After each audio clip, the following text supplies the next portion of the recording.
Приветствую, уважаемые натуралисты! С вами канал ЗУ. Мы собираем большую видеоэнциклопедию про все виды животных планеты. Любите природу вместе с нами. Подписывайтесь и ставьте лайки. Они помогают узнать о мире животных большему количеству людей. Друзья, пустыни и степи обычно кажутся нам абсолютно безжизненными. Однако это далеко не так. Там кипит своя жизнь, часто скрытая от глаз людишек. Я уже рассказывала про степных лис, шакалов и даже про пустынную кошку, точнее барханную. И лес тоже не обошелся без диких лесных кошечек. Вот и степи не остались без своих личных мяуколок. Встречайте степного кота или степную кошку, он же пятнистый кот, который иногда считается подвидом дикой лесной кошки. Однако с 2017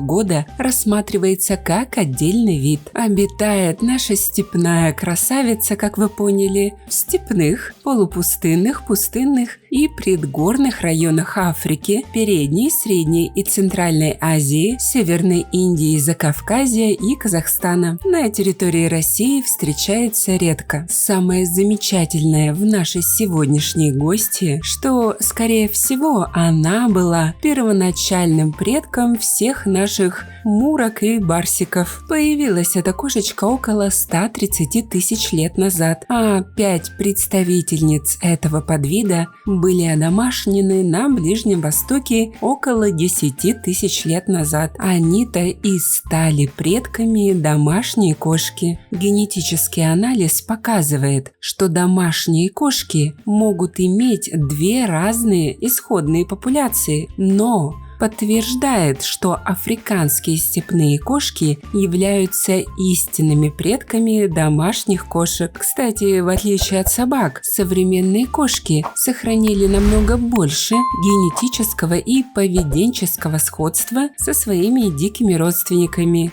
Скорее всего, потому что в то время как домашние собаки были в значительной степени изолированы от популяции своих предков-волков, домашние кошки продолжали скрещиваться со своими дикими родственниками. Да и продолжают. Африканская степная кошка выглядит как стройная домашняя кошка. Однако между ними есть тонкие различия. Африканские степные кошки немного выше средней домашней, а их ноги пропорционально длиннее, что придает им более вертикальное положение, особенно когда они сидят. Их походка больше похожа на походку сервала или гепарда, чем на походку обычной домашней кошки. Как и их домашние сородичи, африканские степные кошки оказались чрезвычайно адаптируемыми и занимают большое количество различных мест обитания, от пустыни лугов до саванн. Ест степная мурка все, что угодно, включая мелких млекопитающих,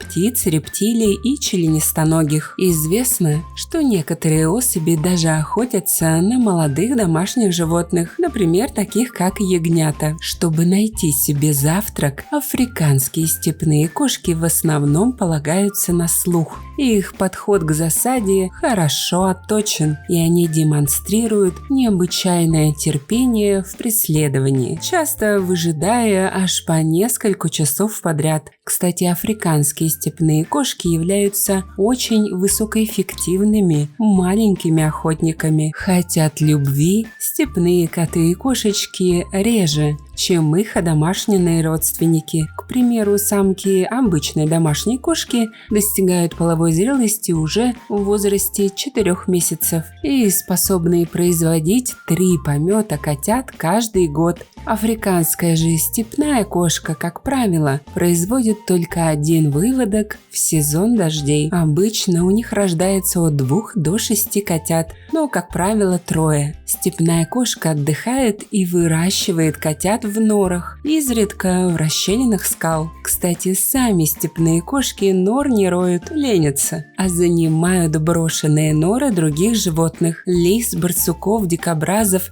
трубкозубов и так далее. Кстати, в отличие от других родственных видов, а также нашей домашней кошки, степные кошки очень молчаливы. Их голосок удается услышать крайне редко, даже в период гона. Будучи одним из самых маленьких представителей семейства кошачьих, их естественные хищники многочисленны и включают более крупные виды кошек и хищных птиц. Ну и, конечно же, не обошлось без человеков. Несмотря на то, что на большей части своего ареала степной кот довольно обычный вид, его численность постоянно сокращается из-за человеческой деятельности. Африканских степных кошек несколько недооценивают. Они настолько похожи на одичавших кошек, что ими просто пренебрегают. И все же эти долговязые, крепкие, маленькие кошки также интересны, неукротимы и свирепы, как их знаменитые собратья – большие кошки. А вы бы смогли при встрече различить дикую лесную или степную кошку от домашней мурки? Напишите в комментах. Становитесь спонсорами проекта всего за 99 рублей в месяц. Этим вы поможете популяризировать зоологию, что очень важно в современном мире. Также обращаю ваше внимание на то, что у нас появились дизайнерские брендовые футболки от канала. Приобрести их можно по ссылкам в описании к видео. Спасибо, что посмотрели этот ролик. Не забывайте ставить лайки, писать комментарии о том, какого бы животного вы хотели бы увидеть в следующем видео и делиться этим видео с друзьями. Это очень помогает развитию нашего небольшого сообщества. Подписывайтесь на наши паблики по ссылкам в описании к видео. Там много интересного. С вами был канал о животных ЗУ. Мы собираем большую видеоэнциклопедию про все виды животных планеты. Любите природу вместе с нами. До скорых встреч!